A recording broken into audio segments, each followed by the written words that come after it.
Hello, it's John from Fantastic Tales and Adventures. Welcome to this episode of Storytime. Today I'm going to be reading one of my fantasy stories I wrote whilst at university.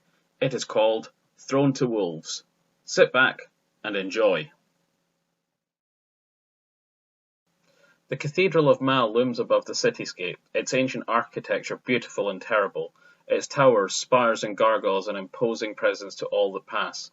Parapets and turrets loan a fortress-like quality, whilst a giant stone soldier stands guard over the entranceway, his downward-pointing broadsword providing the keystone for the archway. Within the cavernous main hall, black-robed monks pace about reading scriptures, whilst armoured knights stand their silent watch, and in one gloomy alcove a solitary priest kneels, praying for the inner peace that so often eludes him, praying to be rid of blood-stained dreams. The cathedral was an oppressive feature, but none would wish it gone, as they knew that the priest inside would protect them from the terrible things in the night. None would wish it gone, but Earl Jonathan Belkin. Belkin was a man of 60 years, a wealthy nobleman of the court. He did not command the respect of many of his fellow nobles, having served minimal time in the army when he was much younger, and never having seen combat. However, his affluence guaranteed obedience. Respect on the basis of military service was unimportant to the man who sold the swords. He knew the other nobles sneered behind his back, but that was irrelevant. They were beholden to him, some owing gold, or indebted in other ways. Belkin was a spider at the centre of an elaborate web, and he was more than willing to tug on a strand here and there to get what he wanted. And today he was going to tug on a particularly hazardous strand, one that good sense told him to avoid, given his half-wit boy's involvement, but a strand that had to be tugged nonetheless, as a blood debt was owed. The door to the cathedral was flanked by two armed warriors. Breastplates protected their bodies, whilst chainmail covered their arms and legs. Helms concealed their faces with only two slits allowing them to see. These were Knights of the Gate. He strode past, head held high. The corridor stretched ahead of him, stone pillars lining both sides. A monk wearing a black habit hurried to intercept him. "Blessing of Mal be upon you, sir." Belkin brushed past him with a peremptory wave of his hand. He would deal with no mere lackey today. He passed through the archway into the main hall, where rows of pews stretched out left and right. The cathedral could easily accommodate hundreds, but there was no service today. A few of the ordained sat in contemplation, whilst more knights lined the walls. They made Belkin feel watched, without ever moving. At the far end of the room, there was a statue of a priest wielding a hammer and a lantern. From memory, he recalled the words which had been carved into a plaque beneath the statue. "In the dark, the only light is the moon." A stern-faced man stood in front of the statue reading from one of their holy texts. The silver lantern embroidered on his robe signified he was a priest, not a monk. That was him. He broke into a lengthy stride, closing in on him. Before he reached his target, the priest turned and looked directly at him. He was a man in his 40s, well-built, with dark brown hair flecked with grey covering his head and chin. He opened his mouth and then stopped. His eyes were blank, and then recognition sunk in. His jaw hung open for just a moment before he regained his composure and clenched it shut. His leathery skin that wore scars of battle stretched taut as his eyes narrowed. "What are you doing here?" Belkin flinched slightly, unused to such aggression. The knights had not moved, though the priest's demeanour had attracted the attention of others in the cathedral. One of the monks ran frantically towards a nearby chapel. He swallowed his uncertainty and glanced around. "I am here to demand justice." "Justice? I don't recall justice having anything to do with it." Belkin bit back a retort, recalling that his son was hardly blameless in the affair. However, he refused to admit anything that would weaken his position. His momentary uncertainty was quelled by the arrival of a man of his age wearing the robes of a high priest.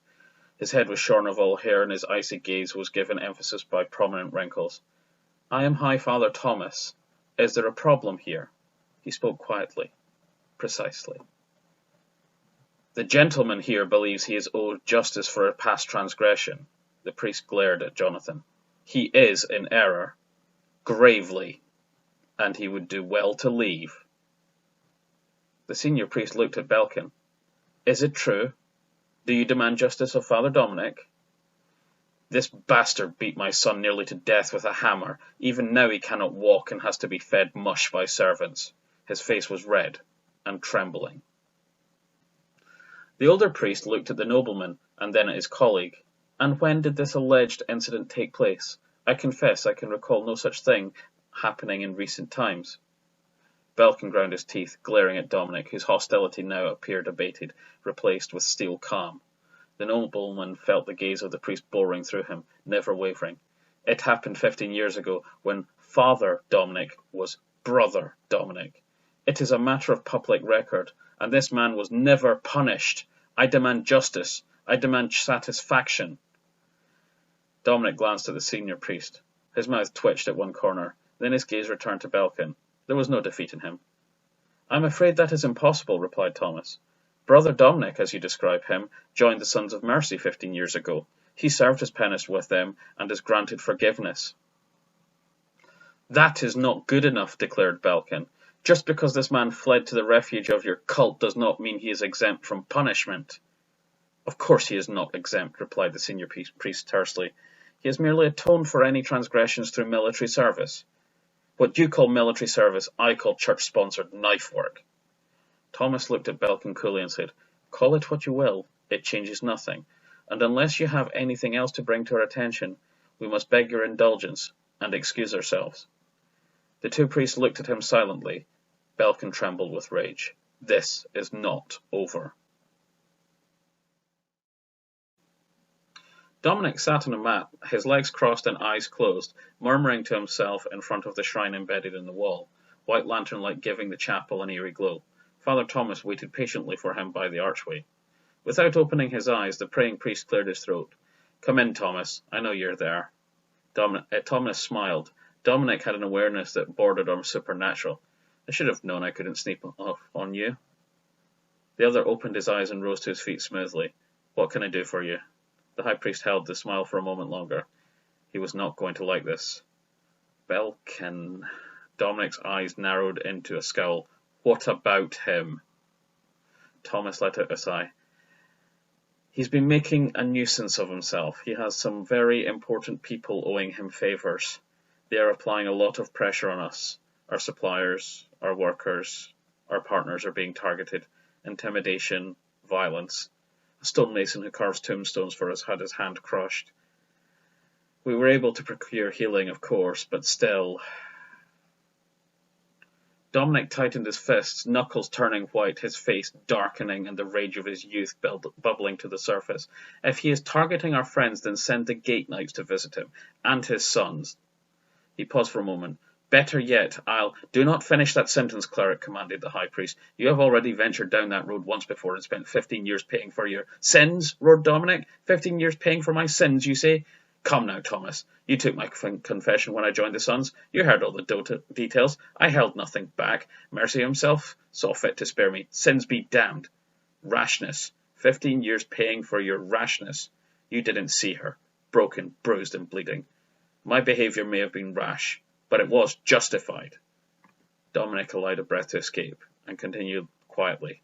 It was just. I know. What do you want of me, Thomas? State your business. Thomas looked away. The elders convened. They want you gone. I've tried to convince them otherwise, but they will not relent. They will not support you, nor will they sanction deploying knights. I suspect Belkin got to them. Dominic let out a roar and struck the wall with his fist. They dare! I think they have families too. Sisters, wives and daughters. I am truly sorry. Dominic shook his head, struggling to find words. I served my penance. I suffered and bled for this church. What is it you are commanding? Exile? Thomas nodded. Fine. I survived fighting in a mercenary company. I can survive exile too. Thomas nodded. I sometimes wonder about the boy, Justin. He will face judgment before he passes through the gate to the afterlife. Your actions were unnecessary. You gave him 15 years of agony, and he still has purgatory to look forward to. Dominic looked at him, his eyes grim. I know. That's why I spared his life. Another! Yelled Dominic from his table. A serving girl hurried from behind the bar with a tankard of ale for him and set it down. He slapped a silver coin down without looking at her and took another drink. She retrieved the coin, bobbing her head in thanks, and left him to his thoughts, left him to his misery. He leaned back into his shadowy alcove, hoping the darkness would swallow him. He was only here for her. Dominic's gaze found one of the other barmaids, a blonde girl of 33 years. She swept through the bar, delivering drinks and smiles to the customers, but never more than that, unlike many of the others who supplemented their income by satisfying other needs. This barmaid shied away from the touch of men. His sister, Alexandra. She was meant for more than this, but never found her way in life after the ordeal with Belkin's son, Justin. If there was ever a person who could bring misery to a tavern, it would be you. The voice came from a grey-haired man. Standing a handspan taller than Dominic, the newcomer met him with a fierce gaze that could cow the most stubborn of individuals. He was a warrior. You do know how to get yourself into a tight spot, don't you, lad? Dominic glowered at the other. I didn't know you were in town, Commander. The warrior sat down, his supple leather armour proving to be no restriction. He beckoned to the barmaid for a drink and left 2 silver coins on the table for her. The girl, not Alexandra, favoured him with a wink and left with a glance back at him, a sly smile on her face. I see your manners haven't improved since that first time. At least you're in better company, Dominic. You'll have to pardon me. I'm not in a jovial mood. He paused momentarily and then spoke, with heartfelt honesty. It is good to see you. The church seems to have improved your social skills. Shame they're kicking you out. Dominic looked at the other. He trusted this man with his life, had fought beside him, bled for him, patched him up and killed on his order. This was the man who had taken him in 15 years ago, protected him until he could arrange confession. Commander Gareth Starmore of the Sons of Mercy. Exile, not excommunication. Dominic took another drink. Same difference, lad. Gareth nodded to Alexandra. Have you told her yet? Dominic shook his head. How can I? You remember what she was like when she staggered into the church after Justin. I remembered that she knocked a couple of his teeth out and gave him a black eye in the process. Nothing compared to what you did to him, of course, but admirable spirit. Sometimes I think your mother was a bear. She didn't speak for days, only whimpered. She wasn't herself for years. How can I tell her that Justin's father is driving us out of the city? She wasn't the same. Neither were you, old friend. What do you mean? We never met before that night, but make no mistake, you were known among us. Collected and calculating, but with passion underneath it all. You always seemed to be 3 steps ahead of everyone, anticipating the needs of the high priest, the church, your parishioners. When you staggered into that little dive on the docks that night, looking for us, a bloody hammer in your grasp, it reeked of desperation. Passion was replaced with rage. It took years for that rage to die down. The warrior looked at him meaningfully. It never fully left you, did it? What was kindled became a blaze, became a torch that never went out. I see it burning in your eyes even now. Dominic thumped his fist on the table so hard that even over the raucous racket of the bar, many patrons looked his way. He ignored their inquisitive stares and glared at Gareth. Neither you nor Mercy himself can blame me. My act was not criminal, but punitive. He lowered his voice to a hiss. The boy is a rapist. He deserved everything he got. My only crime was getting caught. Yes, I know. I was there at your confession. I thought Thomas was going to choke when you said that. I saw a few smirks from my men. They warmed to you that night, even before your confession was over. Dominic smiled slightly. Ah, yes, Thomas. There he was, trying to do a serious confession and summon the spirit of retribution to sit in judgment over me, and there I was, allowing my anger to overrule my tongue. He looked at the mace strapped to Gareth's thigh. I thought you were going to clobber me with that thing. Gareth smiled. I nearly did. Officially, we don't like it when upstarts make a mockery of our rituals. Dominic cast his mind back 15 years to the night in the forest clearing. Gareth and Thomas were both there, Gareth representing his company, Thomas representing the church. Warriors stood in a circle around them, each with torches and swords. The shadows behind the tree line danced their terrifying jig. Dominic had been on his knees in supplication. It was Thomas who heard his confession, whilst Gareth and his men were present to ensure that Dominic did indeed confess, and to welcome him into their brotherhood if his spirit was judged worthy. He had recounted the whole story, leaving nothing out. He described how his sister had been pursued by Justin Belkin, and how he had subsequently raped her. He described how Alexandra had staggered to the church, where he was an ordained brother, and collapsed into the arms of the knights guarding the door. He admitted that as soon as he heard confirmation from his sister's lips that it was Justin, he had broken into the armoury and stolen a hammer. And then he confessed in unrelenting detail to the beating he had delivered upon Earl Belkin's son. Dominic well remembered the looks on the faces of his guards, on Thomas and Gareth.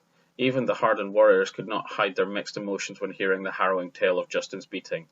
They all accepted the boy was vile and deserving of punishment, but even the staunchest warriors balked at the brutal details. And then, When his confession was finished, it happened. The torches went out and silence flooded the clearing, as if the forest itself had taken a breath. Clouds overhead had parted and the silvery light of the moon bathed the clearing in a chilling glow.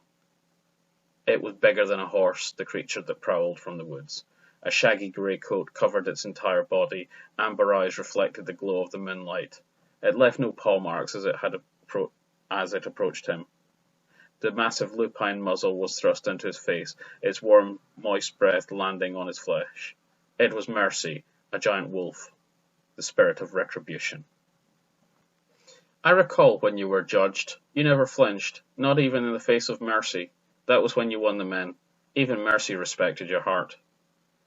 Dominic sipped his drink and leaned back into the alcove, his face hooded in shadow. I think we've reminisced enough. Why are you really here? Gareth nodded.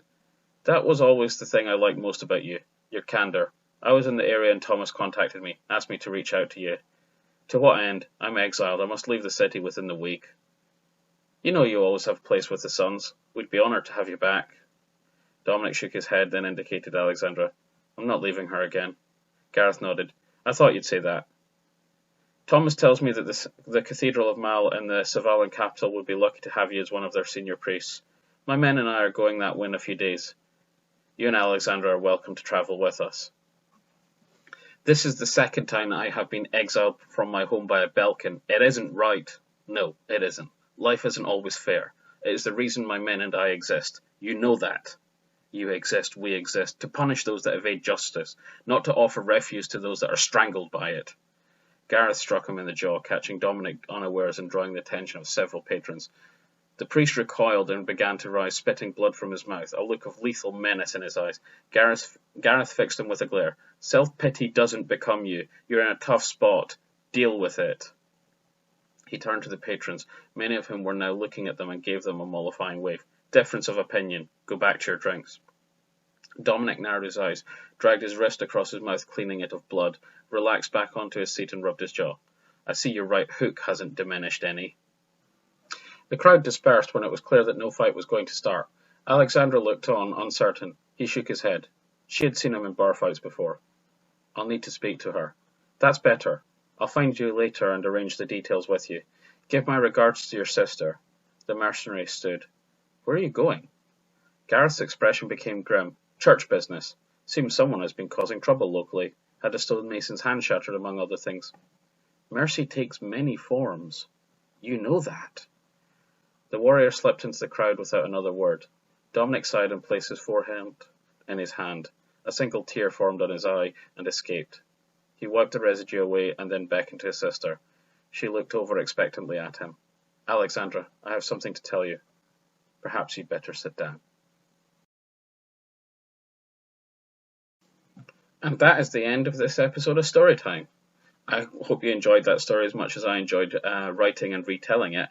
Here's a couple of questions for you to mull over as writers. Is Dominic a hero or a villain, or is he something else? Did your opinion of him change through the story as you learned more? By the end of the story, was your opinion more or less favourable? Just some food for thought to get those creative juices flowing. Thanks so much for watching. Don't forget to hit like and subscribe.